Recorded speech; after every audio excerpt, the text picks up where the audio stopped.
earlier in the war between Russia and Ukraine, I would frequently, before we had this channel, I would go on Fox News or CNN, MSNBC, actually not MSNBC, but NBC, several of these other ones.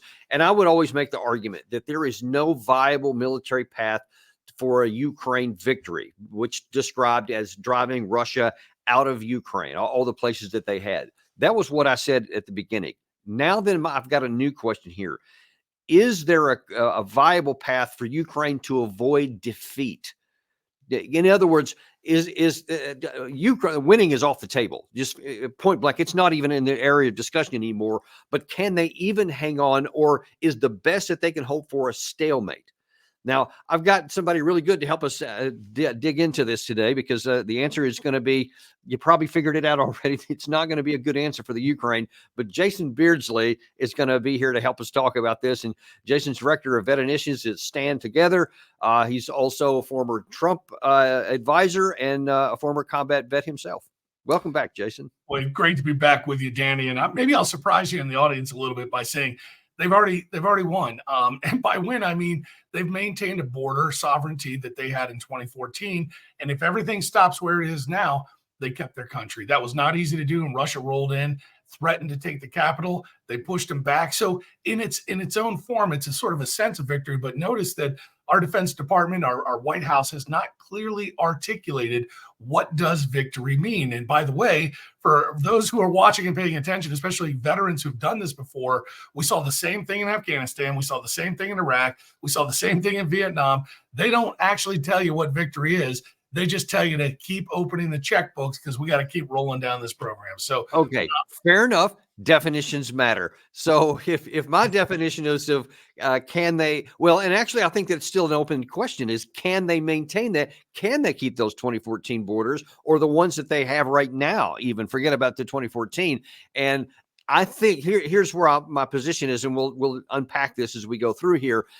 If we had made a negotiated settlement in March of 2022, when they had a chance in Istanbul, or even if we do it now, then they have a chance to actually have a win in terms of what the alternative is, which is a loss. So it's still an open question, but the longer we don't deal with reality, the worse their chances get, I think. What do you say to that? I think that's the right question. And really, we can define this even better with what constitutes a significant loss.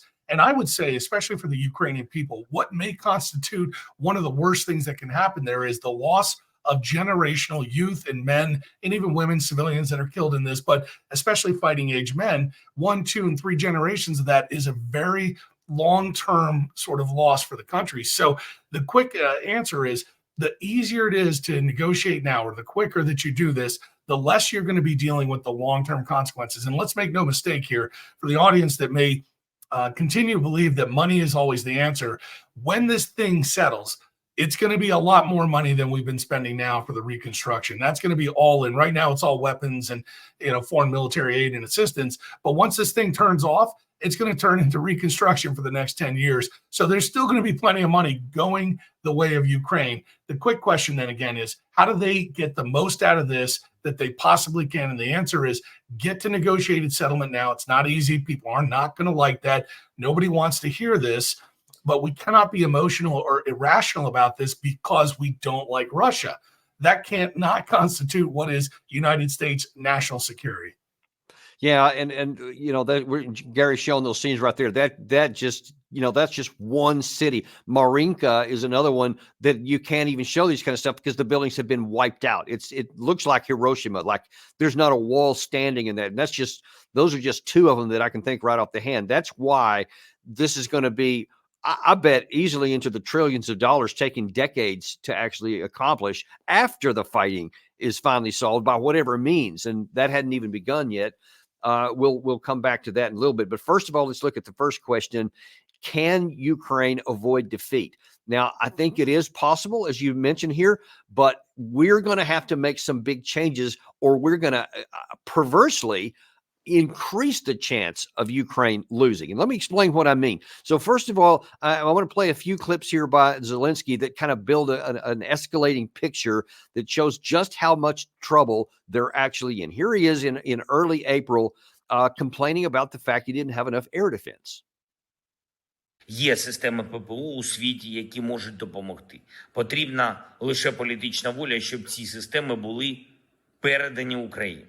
Зараз патріотам місце саме в Україні, щоб згодом не довелось їх застосовувати щонайменше по всьому східному флангу НАТО.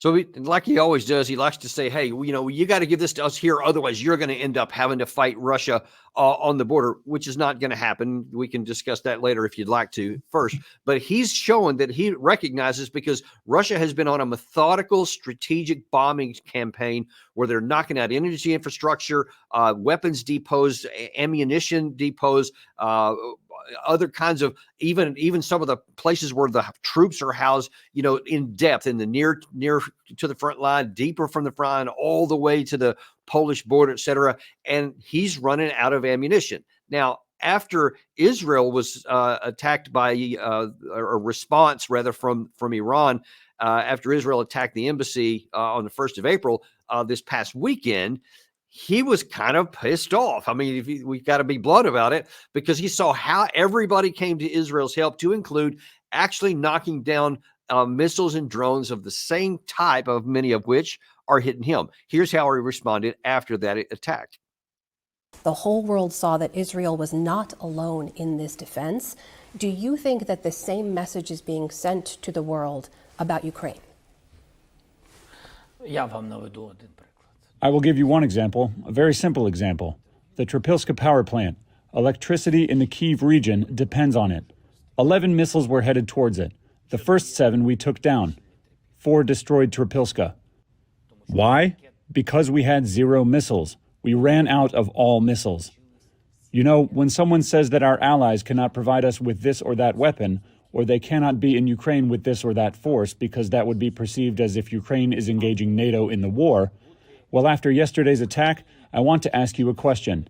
Is Israel part of NATO or not? Here is the answer. Israel is not a NATO country. The NATO allies, including NATO countries, have been defending Israel. They showed the Iranian forces that Israel was not alone. And this is a lesson. This is a response to anyone on any continent who says you need to assist Ukraine very carefully so you don't engage NATO countries in the war.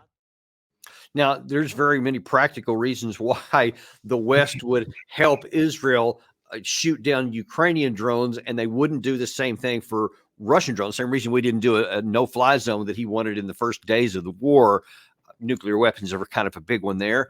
But the issue that we want to focus on right here is that he's right. They are running out of interceptor missiles for all the various kinds of air defense weapons that they have, because we just don't have them to give. And it has very little to do, if anything, to do with a supplemental in the U.S. Congress. And so given that, how do you see the air defense issue playing out in the coming days, regardless of whether we get this supplemental or not? I mean, this is so complex, and it's got 10 years and 20 years of precedent to get to this point. The predicate here is, Israel has a different condition and different deals and national security structures with the West. Ukraine, on the other hand, has been a proxy of Russia for its history. And so to now foment this idea that they were supposed to have combat power enough to stave off the Russian army, the Russian military, would be predicated on the fact that they've been supplied by the West for the last 40 years. Now, there's been a lot of back and forth, and there's been some training, particularly in the last 10 years. We've had a lot of systems go their way. But the point is, to defeat a massive land army at this size, you're going to need to have industrial capacity that's been spun up for that for a long time. And now we're dipping into American supplies, and American supplies are actually on the wane because we've been at war for 20 years, times 2 wars, plus our manufacturing capacity is somewhat lagging behind. So we have industries. Our Army, Secretary of the Army just announced, I think it was a 5% cut in the armed forces for the Army because we can't recruit.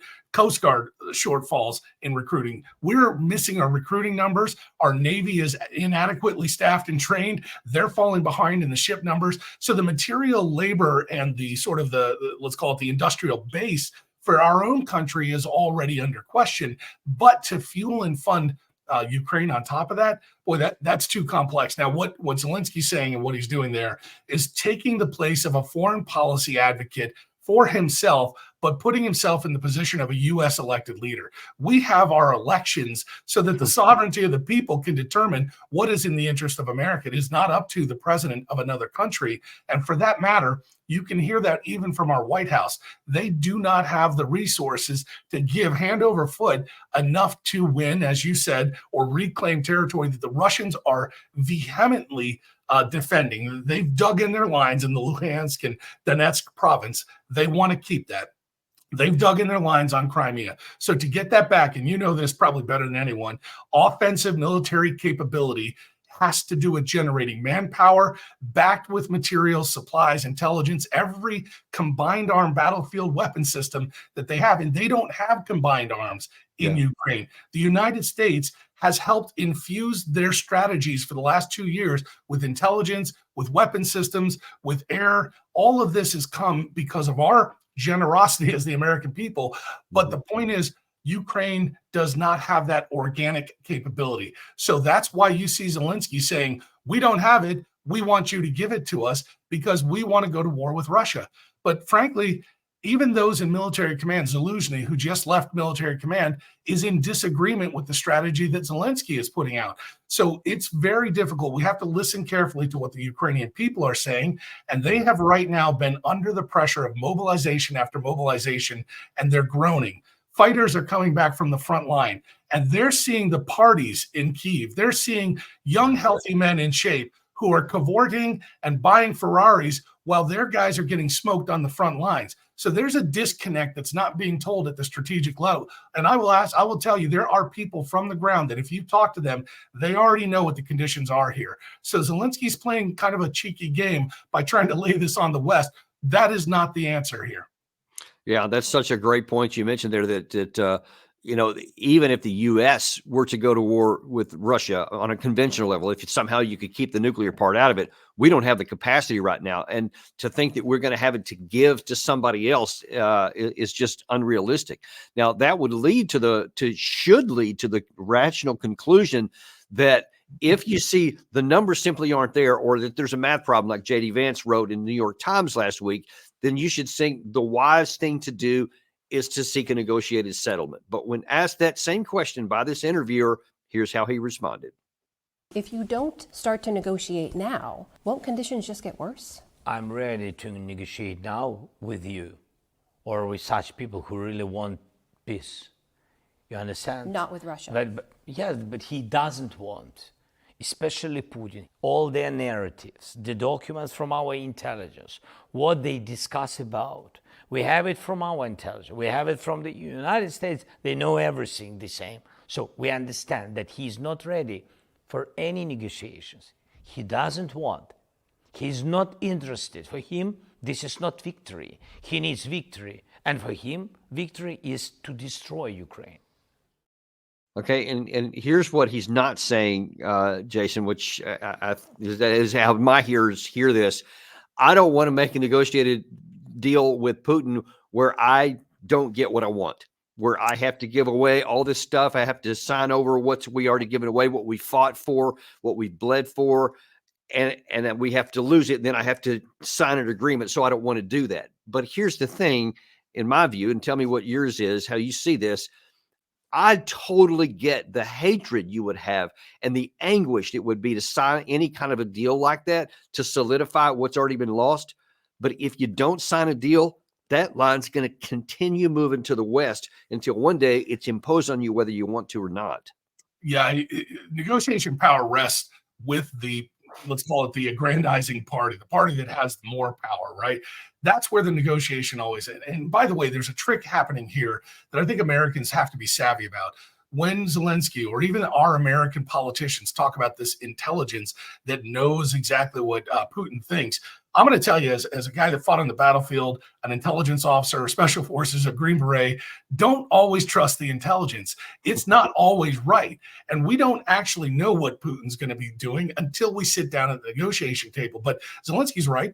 It's not going to be easy. and Putin's going to come in with demands. But that's why you bring multi-parties into this. You talk with Turkey, you talk with the United States, you talk with other allies that can actually get at the table and force by treaty a negotiation that is somewhat, let's call it at least appeasable to the people. That does not mean this was going to be easy, but guess what? When you're losing a war and you can't win it by math, by numbers, by the spirit of the people, by mobilization, by manpower, if you can't go and reclaim that territory, you don't have a choice here. But the one choice you do have is you either continue to grind a generation of Ukrainians into the dirt, and Russians too, and civilians, or you come to a conclusion that is not your favorite conclusion. Guess what? That's the world of war. And if you don't have the kind of power to go to war with a world power, don't expect to come out with world type conclusions.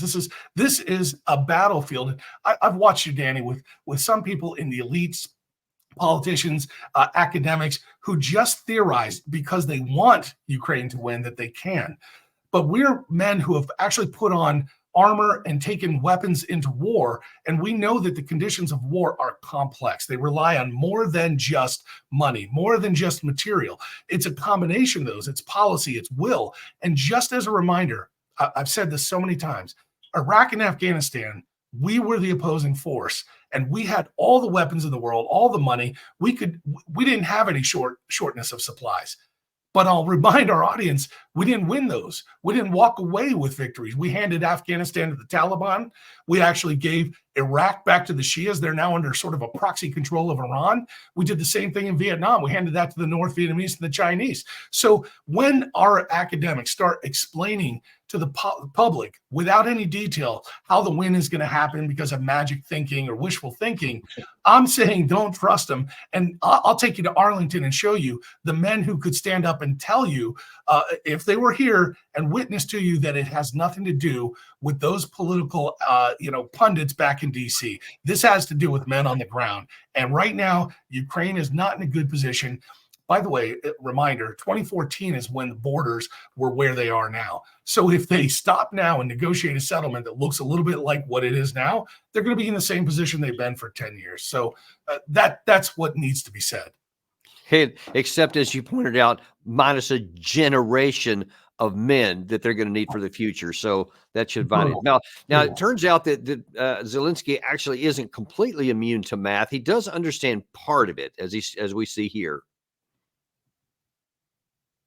Military assistance to Ukraine? I mean, has the well really run dry here, or what does it look like? We have issued the last drawdown package that we had funding to support, and that's why it's critical that Congress move on that national security supplemental request and we get more funding. The assistance that we provided has now ground to a halt. The attacks that the Russians are conducting are only increasing. And now, as I talked about earlier this week, they're using North Korean ballistic missiles to do their dirty work. So the need is acute right now. Gary, do we still have that video of Zelensky talking about if he doesn't get the supplemental, then he's going to lose? Do we have that one handy? We have almost no artillery remaining. Last month, you said if we have American support, we will win. If we don't have American support, we will lose. It's true.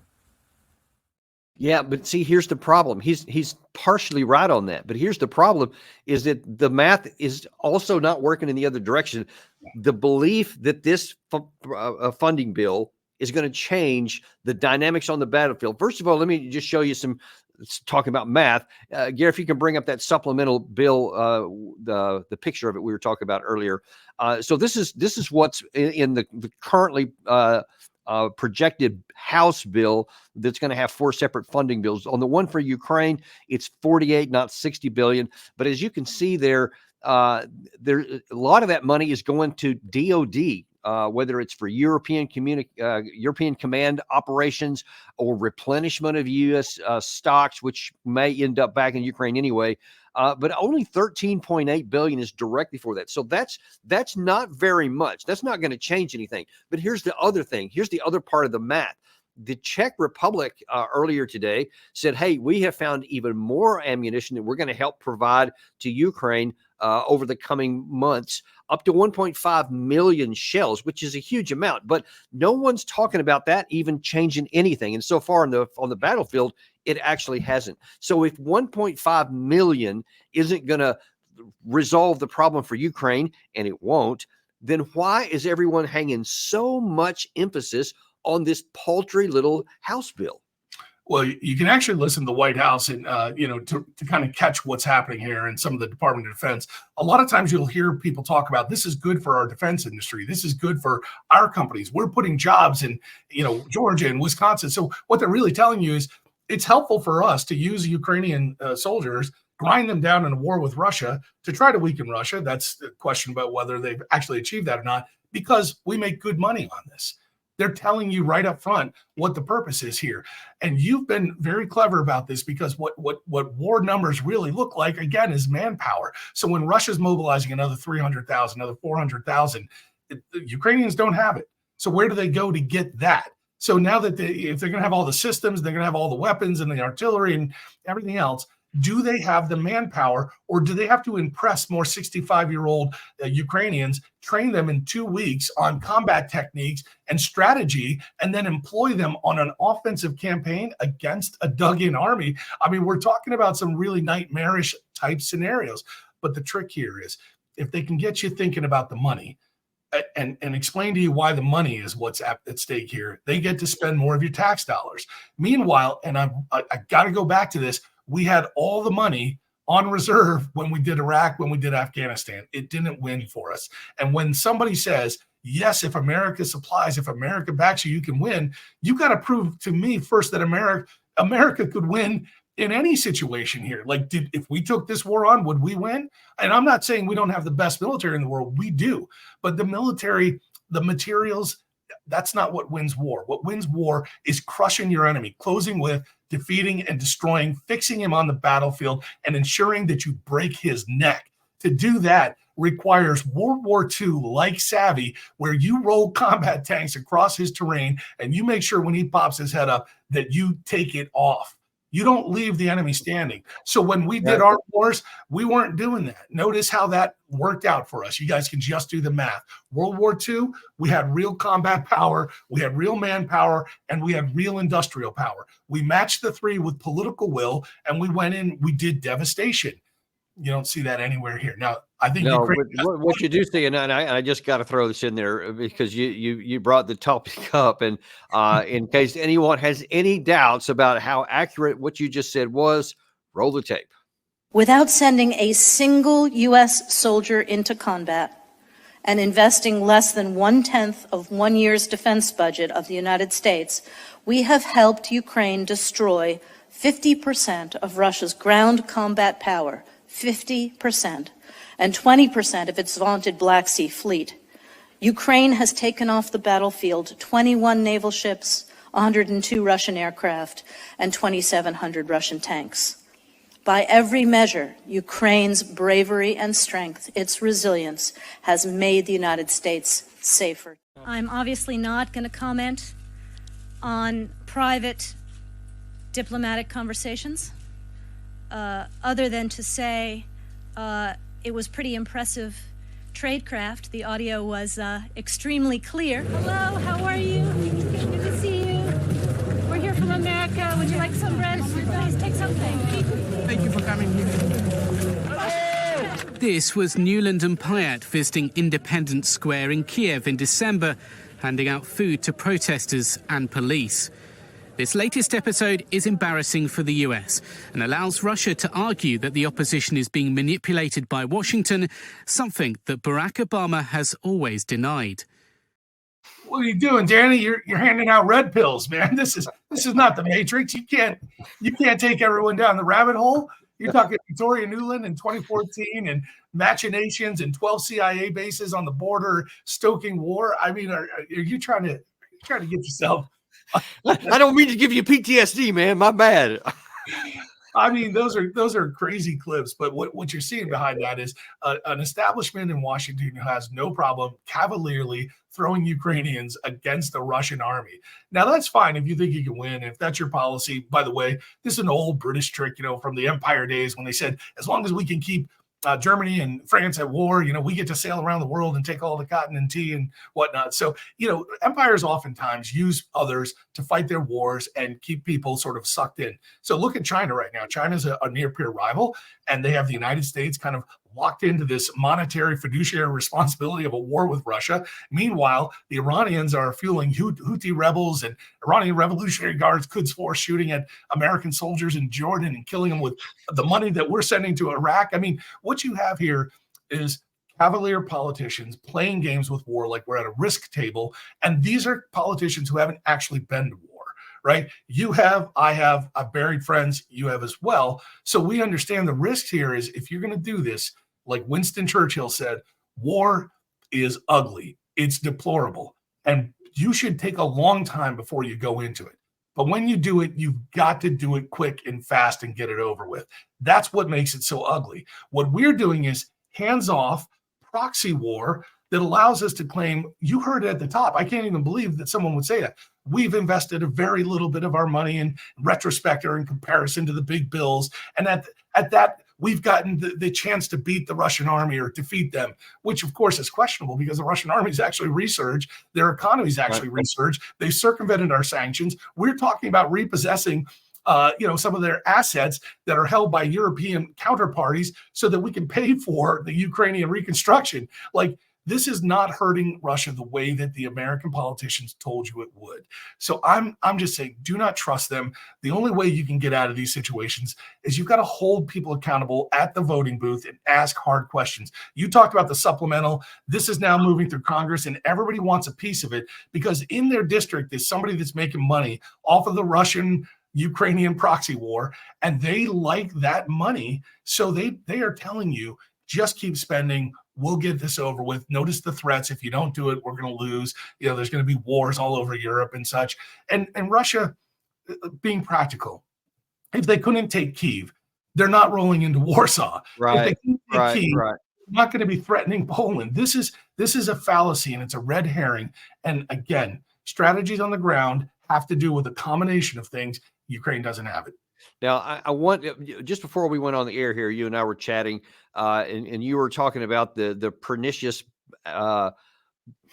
behavior or influence of money and politics and how it works on this. Before I ask you to share that again, I want to put it in stark contrast to what should be done and what would make sense by showing you a bit of a clip we had with Ambassador Chaz Freeman yesterday, or not with us, sorry, this was with somebody else, where he's laying out there are 3 paths that we could go with Ukraine. And I'll talk to you on the other side of it. We can continue to support Ukraine as Russia grinds it to bits and reduces it further in size and population. We can escalate the war, as French President Emmanuel Macron has advocated, despite the Russian threat to answer this with counter-escalation, possibly to the nuclear level. Or we can face up to failure and save what we can of Ukraine by negotiating with Russia. So to do that, we have to, number one, acknowledge that we were wrong and that we've been pursuing a policy that can't win and isn't going to succeed, and it's going to fail with even more casualties being ground into the mud, as you have pointed out there. But in order to do that, you have to be willing to say, this is in the interest of America. But as you said earlier, there's an issue with money and politics. Can you explain how that works? Yeah, I mean, it's sad. And, this is a hard truth, but it is the truth. If you're running for Congress every 2 years, you're out raising money, you're fundraising. But on the other hand, if big defense comes in and cuts you a check for $2 million and says, hey, we got this covered, you don't have to do all that hard work. Meanwhile, every vote in Congress, they're going to lean on you and say, hey, what about this? And by the way, they're in your district, so it's jobs, it's economy. So a lot of people feel good about this. This is not to disparage the entire industry, but it is to show you the real balance sheets are actually there. This is business.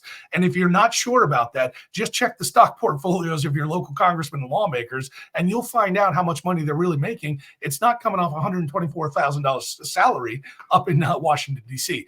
But to get back to the point there, in order to really cut a deal here, in order to make everybody feel, this is 2024, so you can't say hard things to people. You got to be really nice. So you never want to say, hey, admit to failure and we lost here. That's not going to go over well. And the American people don't want to hear that. We got to say nice things like the victory here is that they've maintained their sovereignty. They've kept the country. And by the way, they did a phenomenal job of beating the heck out of those Ruskies, right? What a great job. And we can all celebrate that. Let these politicians have their win. Let's not hold them. I would love to hold them accountable, but let's let them get out of this thing so we can save Ukrainian lives, freeze the borders where they are, figure out a way to live in the world where some of our allies are not the best people. So, for example, we've got allies all over the world, I'll just remind you, that aren't really above reproach, and you could throw China in the mix and Saudi Arabia and Turkey. Remember, Turkey, they're buying Russian weapon systems and told us no when we wanted to invade Iraq in the post 9/11 wars. Right. So, we've dealt with belligerent friends before. This is not something we're unacquainted with. But if we get wrapped up in emotionalism and all we can see is how do we beat Putin? How do we beat Putin? How do we? I mean, my God, their GDP is like 1/14 of the United States. Like Mike Tyson doesn't need to come. I've said it before. He doesn't need to come down and fight me. I don't belong in the ring with that guy. But still, we have to incentivize the people here and give Zelensky a win.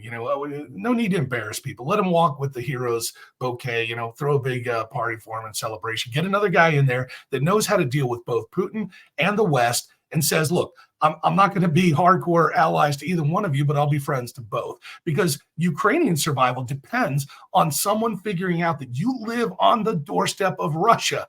So guess what? You don't get to throw big bona fides out like somehow you're a world player. We weren't going to let that happen in Cuba. So JFK didn't say, well, if Russia wants to sit, missiles in Cuba, that almost brought us to the brink of war. So when you reverse that psychology, what are we thinking that we might be able to do that in Ukraine? It's not reasonable. Jason, what you just said there is makes eminent sense, because we always talk about you have to, if it's got to be the ground truth reality, or none of this stuff's going to work on the ground in the Middle East. Well, it also has to be ground truth reality in Washington. And what you just said there actually is a very plausible path that acknowledges political reality, that a solution can be found that even puts a Band-Aid on saving face. And a lot of times politicians, that's all they need, because they can't be shamed anyway. And they're okay with having the fiction here, but that would end the killing. But instead, this is where we still are. We believe that Ukraine has a plan that they can execute to achieve victories on the battlefield. We've seen them having victories on the battlefield, most recently in the Black Sea, where in the last 24 hours they sunk another Russian ship. So we do believe that they have some surprises in store, and we look forward to seeing the results. Jason, that's last month. That's not like early 2022. That's last month when Zelensky is telling you they're running out of missiles. They can't even stop stuff from coming in here. They already knew that. And he's saying there's a path to victory. So let's just keep on going and give this $20 million. And so they're not even doing the face-saving stuff. You're trying to make my head explode. You got a State Department guy that's probably the closest he's ever seen wars from his TV, Netflix or streaming some movie, right? And he's telling you that Ukraine, now notice he's a clever language expert, right? He said, we've seen victories. We're going to see more victories. Well, what's a victory? Well, if you define a victory as we sunk a ship, great. We'll see those all day long. You can have those for the next 20 years. And guess what? You're not going to reclaim territory unless something really drastic or extraordinary were to happen, like NATO jumps in with all its powers. Give me a parachute. Let me take Matt Miller over to, let's go to freaking Syria, and let's talk about how to win wars. I've been there, so I understand what the complexities are. Matt, save your opinions on this, right? Unless you understand what's actually happening here, and you don't care enough about the Ukrainian people to give them a break and stop pretending that you're going to hold up 65-year-old reservists who have 2 weeks of military training and go up against a formidable power. That's cavalier. We don't do that to our boys. Let's not do it to theirs. Yeah, and of course he's just being the mouthpiece for the Secretary of State and the president, because that's ultimately the decision makers here. So this just, it's always about leadership. It always goes to the top, and it's just be asking our State Department about war. We did that in Afghanistan, and somebody, made up the brilliant idea, Tony Blinken. How do we get out of this situation? Why don't we reduce the military presence while the diplomats are shaking hands and signing cards? Well, hey, my head's gonna explode, brother. Right. Sorry, man. Didn't want to have to do that to you, man. Do you got some blood pressure pills handy? Because I don't want you. Right, exactly. Sorry. I may need mine. But yeah, so that's where we are. And so that the whole thing, Jason, is just so egregious to me because I suspect you're probably the same. As a combat veteran, it anguishes me to see any soldiers pointlessly die on a battlefield, no matter where it is, no matter which side they're on. I just despise it. And when I see the political leaders really on both sides just keeping this war going, and especially on those that are on our side, at the cost of this blood, the pointless cost of the blood and the cost of their future with no concern about it, is anguishing for me. Yeah, don't forget too, again, mobilization efforts, for those who don't know, inside Ukraine are schismatic. The people in power have exceptions to the people in their families who could get drafted, but the people out of power do not. And when they come home on leave from fighting on the front lines with the Russians and see that there's parties, there's people living the good life. If you go down to West Palm Beach, you're going to find a lot of Ukrainian, mansions and boats there. People are making money off this. This is a corrupt region. My point is, if you really care about these people, you've got to stabilize this any way possible. And if the United States does not lean on them to do this, it's gonna end even worse than it is. And if you love money and spending money on Ukraine, again, here's good news for you. When this thing ends, you're going to spend even more in Ukraine on reconstruction. So don't worry about the 95 billion supplemental. You'll be in the trillions within 2 and 3 years when this is over. So, So final question here. If the Matt Miller version of that continues on, i.e. we're going to continue with the fiction and just la, la, la, la, la, and not look at what's really going on the ground. If that continues and we don't do any version of what you described, how do you view where this war is going to go, say, through the summer? Because we had Colonel McGregor on earlier today. We had Ambassador Freeman on yesterday, and both of them think that if the status quo maintains from policy-wise, then there's a better than 50-50 chance that the Ukrainian army might collapse or break somewhere before the end of the summer. What say you? I'm not as much of an alarmist. I think these things can burn for 20 years and simmer at the level that they have. You're going to have Russians making ovations of efforts to go west of the Dnieper River. You're going to have the Ukrainians sort of dug in.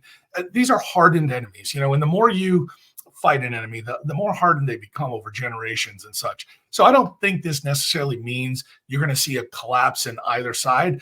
But what it can look like is just an ugly, let's call it a simmering war that goes back and forth between these borders for the next 10 years. We remember this happened in 2014. They've been shooting at each other for 10 years already.